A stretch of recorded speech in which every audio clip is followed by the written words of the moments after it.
and Mary Joy.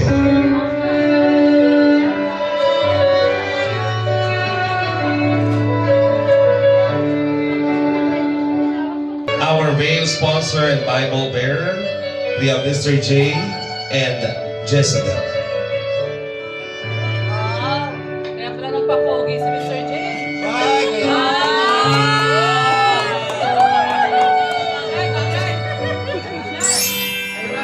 Ating bride, Mary.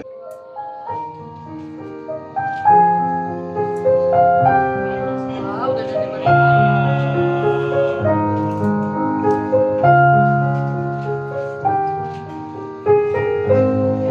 Wow, ganda.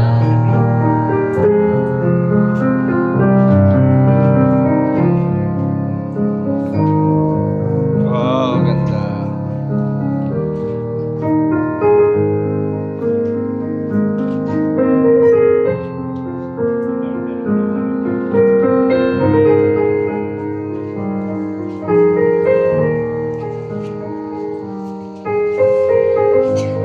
Mga kaibigan, gusto natin si Mr. J. Moreno.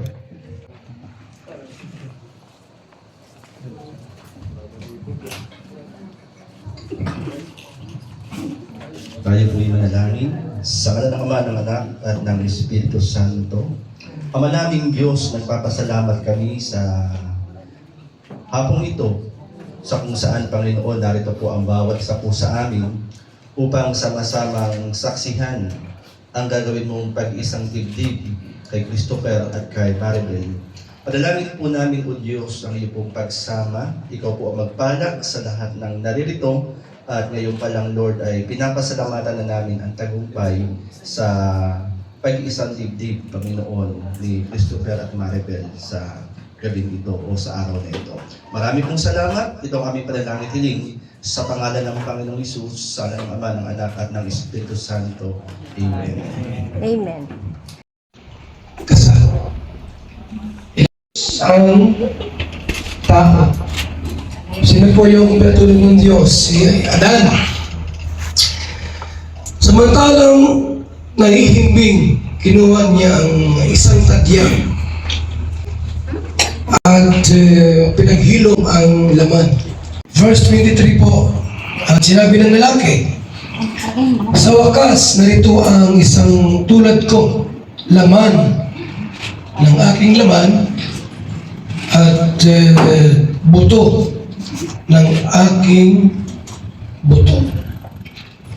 Babae ang tatawag sa kanya sapagkat sa lalaki siya ay kinuha. Last verse po, 24. Ito ang dahilan kaya iniiwan ng lalaki ang kanyang ama't ina. Magsasama sila ng kanyang asawa at sila'y magiging isa. Nakalina po ay yung babae po ay mula sa lalaki. Hindi siya kumuha ng another na dust o alikabok, kautik para gawing babae. Ang ginawa ng Diyos, pinatulog niya si Adan habang natutulog ng mahimbing, kinuha yung isang kanya. Kaya po sa sinsya, sa doktor, at may tadyang lalaki, may kulang, yun yung babae.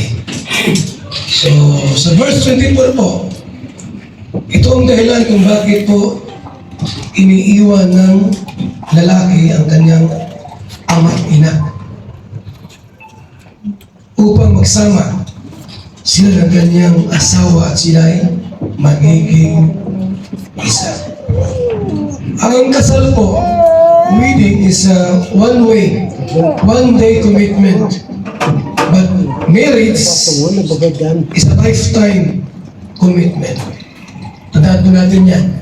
Ang wedding, ang kasal tulad nito, is a one-day commitment. But marriage is a lifetime commitment. Pero maraming mga ikinasal, wala pang isang taon, ay hiwalay na agad. Napangit doon. Ang daming ganda. Buong kagandahan, after a year, o isang buwan lang, 2 buwan, nagkakahiwalay. Pag sabi ito, marriage is a lifetime commitment. Dito po, gusto lang pong bigyan ng linaw tungkol sa pag-aasawa. Matala niya naman yung dalawa, nagsama na po sila. Para lalong tumibay po tayo. Ano tayong mas titibay yung pagkasama ng mag-asawa. Kaya natin po na mangyari, after ng kasal, malaman mo, hiwalay na. Pangit, ano? Pangit yung gayon na after ng ilang taon, hiwalay na. Mayroong mga batas, ano po, sa pagsasama bilang mag-asawa. Mayroong tinatawag na law of priority. Law of priority. Batas ng ano? Ano yung priority sa Tagalog? Pinakauna. Prioridad. Verse 24, ito ang dahilan kung kaya iniiwan ng lalaki ang kanyang ama't ina at magsasama sila ng kanyang asawa. Iniiwan mo yung pamilya mo. At ang una sa buhay mo na, yung asawa mo na. Anak, asawa ang first priority. Hindi na yung magulang. Pero yung kwento, di ba, na pagka sabay ng manunod yung ano, nanay mo, asawa, sino unahin mo sa ibig? 2. Ephesians 22. Ito, makinig kayo, ha? Ito ay para kay Maribel to. Para kay Maribel to. Mga babae, pasakop kayo sa sarili ninyong asawa. Tulad ng pasakop ninyo sa Panginoon. Wala, no? Ang babae po ay magpasakop sa asawa. Hindi yung ang hari ng pamilya, babae. Baligtad. Hindi pwedeng gano'n ang hari po ng pamilya, babae. Dapat lalaki po. Ang babae ay magpasakop. Verse 25 ng Ephesians 5, mga lalaki daw. Ito'y para kay, Christopher. Mga lalaki, mahalin ninyo ang inyong asawa. Gaya ng pag-ibig ni Kristo sa Iglesia. Ito'y utos po sa mga lalaki na mahalin, alagaan ang asawang babae. Huwag doon natin saktan o bagos mahalin, ibigin at alagaan. Ikaw, Christopher Balse, tinanggap mo ba si Maribel Espiritu upang maging asawa? Sumagot ka. Opo, basta. Pipilitan lang ah. Hindi naman.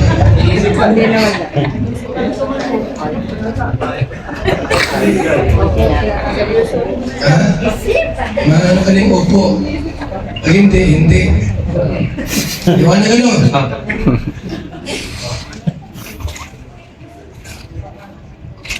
Mamuhay na magkasama. Siya ba ay iyong ibigin, mamahalin, at igagalang? Opo, Pastor. Pastor, magtataw sa akin. Pero wag ka sa record sa gobyerno po, bishop yan. Kaya ba nga na? Bishop yung natin na record. Totoo lang itong bishop yun. Sa sa government sa kanya lamang pipisan habang kayong dalawa ay nabubuhay. Opo, clear.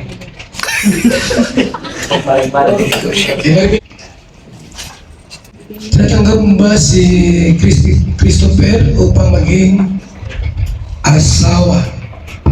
Opo, Kuya Van. Opo na lang. Opo. Ha? Pag hindi. Ano po? Mamuhay na magkasama, siya ba ay iyong ibigin, mamahalin at igagalang? Opo. May mga testimony dyan. Yung nanay nyo, laging kasama, mamaya. Gawin po natin ito, ano?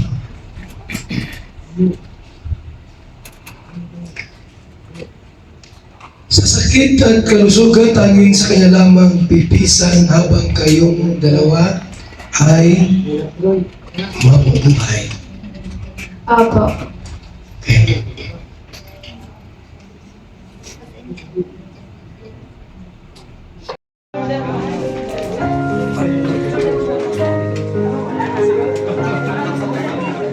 Kaya nagpepermahan na po ang mga ninong at ninang.